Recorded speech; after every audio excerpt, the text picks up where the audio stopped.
Are we? Kiki. Oh God. Oh, it's bad. In the middle? Are we going to burst out into I'm going to bust into a Drake song. Do a different Drake song. Perfect. All right. Hey everyone, what's going on? It's Erica Dela Cruz, the hashtag Passionista. Welcome to Passion to Paycheck, tips, tales, and tweetables from the people you admire pursuing their dreams, where we are diving into the trials, the tribulations, and the stuff that you just frankly cannot find on their Instagram feeds. Today, with me in the studio is none other than fitness extraordinaire and expert, best-selling author and entrepreneur. Please welcome Jen Cohen.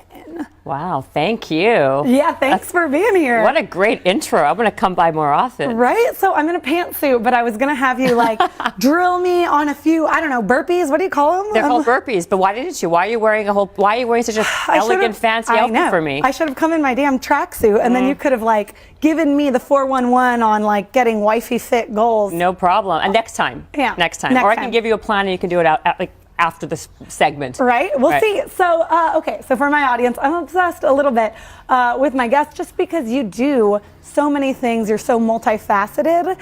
A lot of people recognize you for fitness. I happen to know personally that you're diving into so much more. Like what makes people tick, what their stories are, how to really achieve success with these, with the people in your communities.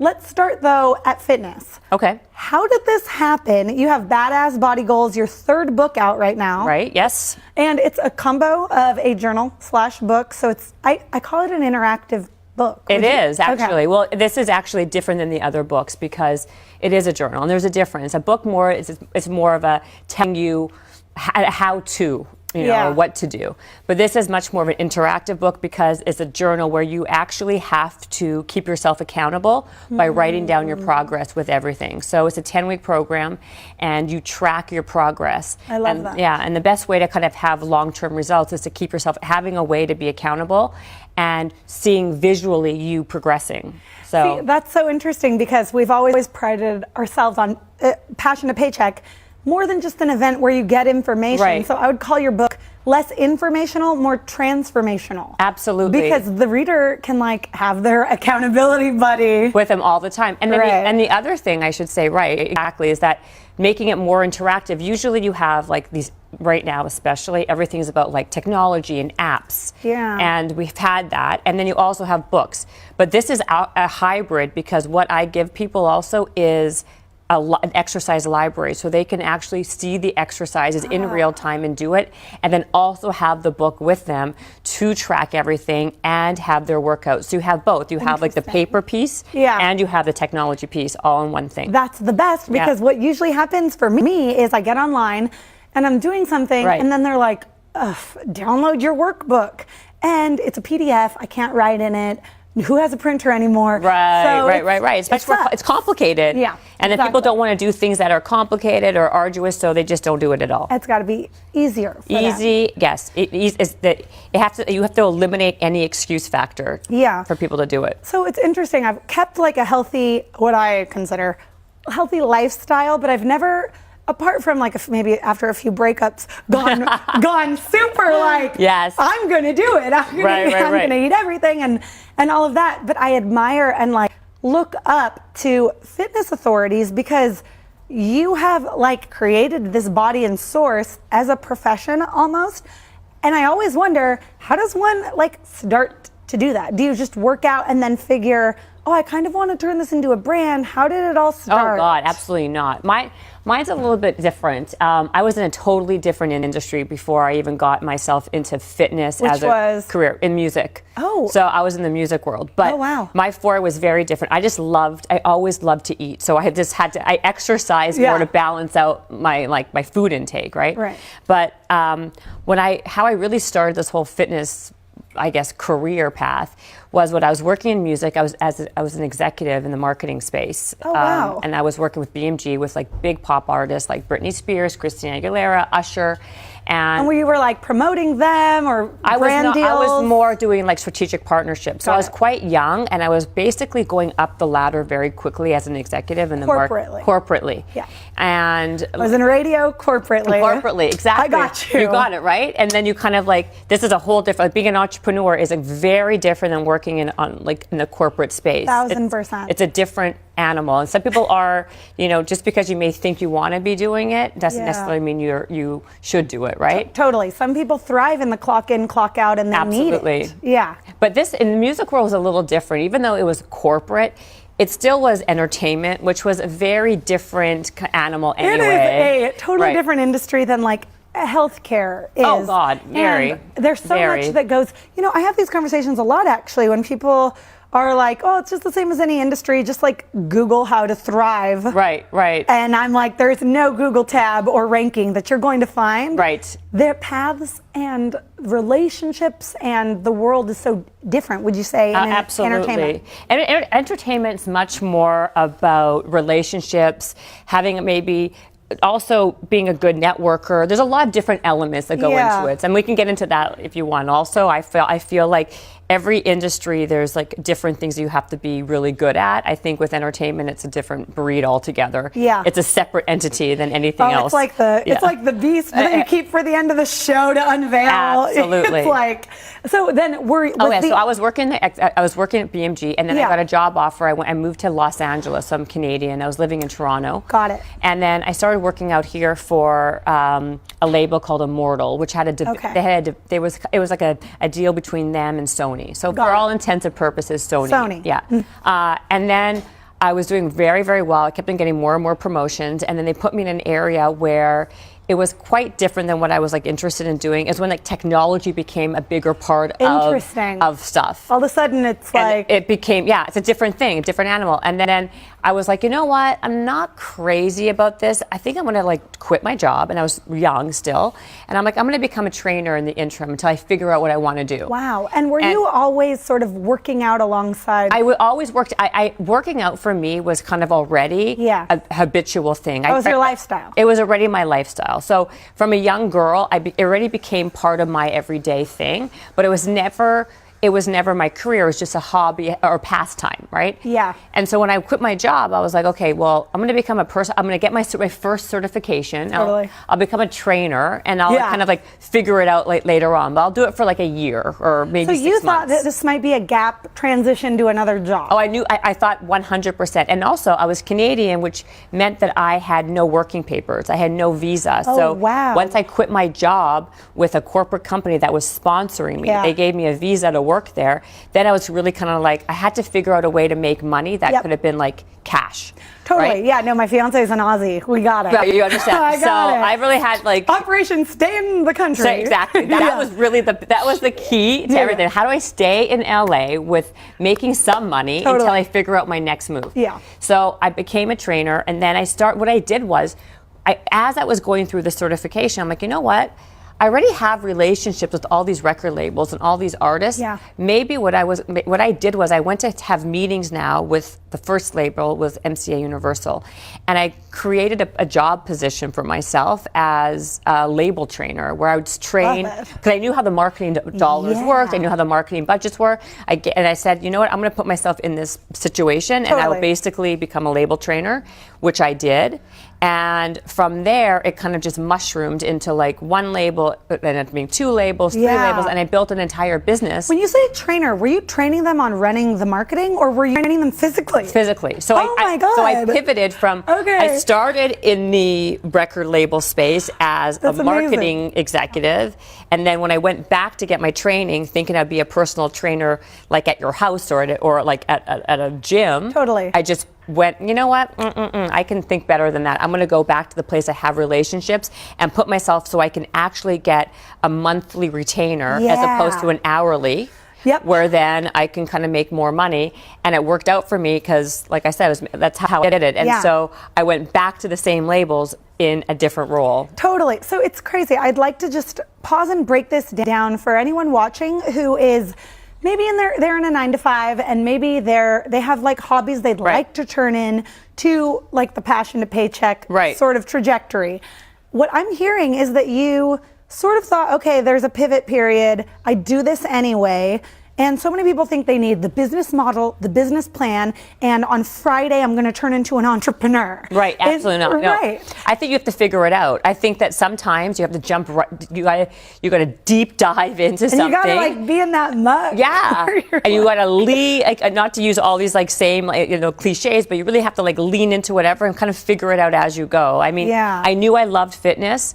And I kind of was a place where, okay, well, I really didn't have a security blanket, right? But I was going to like try to figure it out. And sometimes you just have to just try to figure it out. And that's how the best opportunities come your way. I love that because so many people will be like, oh, so freelance for a little bit. And I'm literally trying to say, no, you have your new clients. You're not necessarily working for them so much as that they're enrolling into what you do best. And you're shifting into your own boss, but in a more slow way. When I left marketing, I went back to all of these, all of our partners, clients, who would want to get testimonials. And when I was employed by Intercom, I would be they called me the rah girl, but the one coaching them as to how to, if you're an exec who works behind the scenes, how do you give a great testimonial for a company? Right. So I'm like, well, maybe since I'm on my own now, put some dollar signs behind it, create more of I can come in for X amount of hours. And I started coaching these companies and they were like, oh, the hosting coach or the on-camera coach to give these testimonials. That's great. You find a gap. You find a gap. You find a niche. Fill it. Yeah, exactly. You find, that's what I always say. I like, for my situation, different than yours, but similar, was I found a need for something that maybe wasn't fully like a full mushroomed idea yet, like I'm like, so you got to be somewhat like, you got to do some research and you got to be resourceful and and figure out how you could kind of like navigate yourself in a space that may need you, right? So, or maybe need that opportunity. Exactly, because you went in and you're like, I've been in this, like, I and know I knew how it worked. I know there's no like fitness, healthy lifestyle that's bringing the culture together. This is going to be me. Well, I think for that particular thing, what I did know was that people have to do videos and they go on tour and they have to be fit. Right? You have to be able to have a stamina and endurance. So people already were working out, but what I kind of did was figure, you know what, might as well have, I knew that the money was being spent with marketing anyway, so figure out like, why not have a trainer working for the label where you're working for multiple people? Like, it was a smart move for everybody, right? But like, it doesn't matter what industry you're in. What matters is you, like I said, you got to like look at the bigger picture, see where there's a gap, like you said, and figure out how you can fit into the gap. Wow. And And so you're here, and when is it that you are like, I myself am going to mushroom. I love your music. I'm going to say mushroom the rest of my week now. When did With the Drake song. Please do not get this. These Drake songs are stuck in my head. Like, oh my God, Kiki is like, hello. In there. But when did you mushroom into this personal brand where you kind of are like, oh, I myself am being sought after as this authority? Did you like aim to do that? Or was there a point where you were like, how did I? No, it was different back then. Like, now you have social media, you have Instagram. We didn't even have an influencer didn't exist back then, right? So it wasn't the same. It wasn't the same like platform. Yeah, playing field. Playing field was completely different. But what you did have was brands. At least at that time, brands knew that I had some kind of influence on like people that they wanted to wear their clothes. So I already were getting like people sending me free stuff all the time and like doing that, or like, so I'm like, I started to create like little endorsement deals with myself. Like, if I wear a pair of Nike shoes, then someone who I'm training is going to look at those shoes. You were the original influencer. I was like the OG influencer of some capacity. Exactly. But at the time, very different. But then what happened was I had enough traction where I was offered to write a book. So that was my pivotal. That was my like breakthrough moment in a sense, because I wanted to create a book. I wanted my book to have a bigger meaning and a bigger platform than just like, get a 6-pack in 6 days or whatever. Exactly. Oh my gosh. And the titles of your books, I mean, I can't ignore them. It's like Strong is the New Skinny. That was my second book. My first. No gym needed. No, close. No gym necessary. No, close. Want to try it one more time for the third? No gym needed. No gym required. So No Gym Required was my first book, and that was a bigger play on what I wanted to do. So the whole purpose of the book was to give people simple and easy solutions to stay healthy without going to the gym. Not to say the gym's a bad thing, but giving people different, but they use it as an excuse. Right, like, oh, I can't make it there. You know what? You don't have to go to the gym to live a healthier lifestyle. Gorgeous. On everything. So that was like my platform. That was my philosophy. And I wrote a book, and I had a shoe line that matched it. I created a pair of shoes that had a weight in them. Right. And the sole was weighted. Was weighted. Okay. And so they were called No Gym Required, and you burn up to 50% more calories when you wear the shoes. Hence the whole name. You don't need to go to the gym, but you wear the shoes and you can work out with the shoes. There are ways to incorporate fitness and health in your daily life. And that was the point. How to incorporate fitness and health into your day-to-day life. That's not just fitness and doing a squat, but it's how to eat better, how to do that was the beginning of like building about my whole platform of like habits and rituals and stuff. So from there, that was how I kind of like went from being, just being a day-to-day trainer, and then built out a company. I had a lot of trainers who worked for me as well at the time. Oh, got it. So and I outsourced them to these bigger, because I couldn't be everywhere at once. When you have 5 labels you're working with. That's never the goal, to spread yourself 10 ways. It's to get 10 people who believe in it. Absolutely. Same capacity you do. Right. And so, I mean, you can only be at one place at one time, right? So if you want to build a business, if you're an entrepreneur, you think about the bigger picture. Like, how am I going to build something that's more than just me being somewhere where I'm capped at, like, being with you and making $50 an hour. I'm just making up a number. Yeah. How do I make 200 or 500? The system, and how do I scale this? How do I scale it? And also not, like, die. Exactly. Although I still die. Right. It's burnout galore, but that's a whole other thing. One of the things is, we're chatting about things you hopefully can't find when you scroll the feeds or, Google you type thing. Right. Can we maybe address one of the times that you were just so burnt out or at a low period, and how did you get through it? I left fitness for a few years after. Actually, before I wrote my first book, I left for a few years because I was legit burnt out from it was fitness all the time, where I had to work out for myself. I had to work out with other people. I had to talk about fitness all the time. I was like, it was fitness, health. I was really like, I wanted to kind of like take a break because it was like too much. So I did. I left the business. I got a job opportunity to be a media trainer. And did you think you were taking a break, or did it really feel like the walls were caving in? It wasn't like I felt like I wasn't loving it anymore. I felt like it was kind of like becoming a chore. Yeah. And it was like, became like, it was really hard. Like, I was like, I didn't want to work out anymore. I just felt like it was too much talking about squats and lunges and weight and fat and this and that, which was not. And you are a human, multifaceted, and a woman with much more there. Well, it was just, and I also think and I think a lot of times you have to kind of like go deep with yourself and feel like, what do you really want to do? Like, what's your bigger message? What's your bigger, your bigger purpose?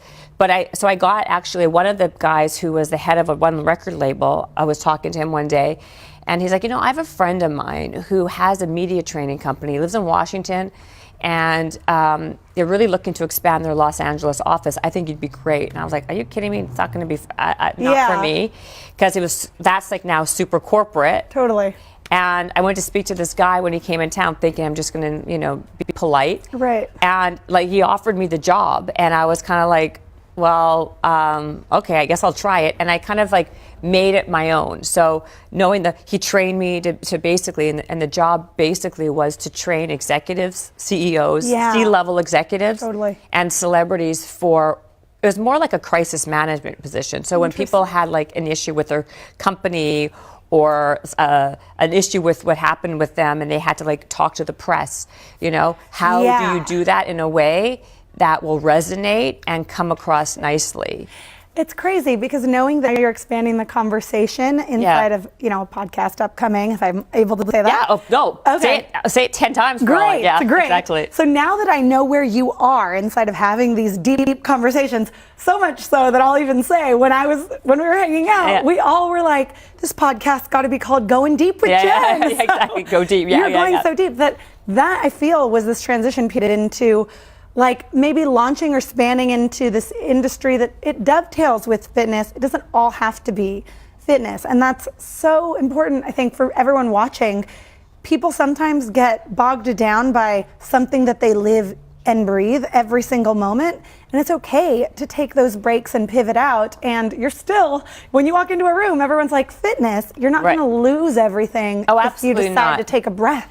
I also think, I agree with that. I also think that there's a lot of crossover, right? Yeah. Fitness for me, anyway, it's more about what it did for me. It was more about goals. It taught me goal setting, discipline, pushing through boundaries or places where you didn't think you can go past, and you did it. It gave me self-confidence, self-assured, mentally tough, that type of thing, totally. Which I feel are the fundamentals for success in any walk of life. Yeah. So it's not about going and getting a Harvard MBA. I think having the ability to have mental toughness and being resilient and having goals that you see yourself pushing through gives you the momentum to push again and further. That's beautiful. And so, and like I use that fitness. Yeah, I just got chills. I'm like limit testing those limits. Testing those limits. And I think because I did that from a young age, it kept on giving me self-confidence to keep on pushing through other areas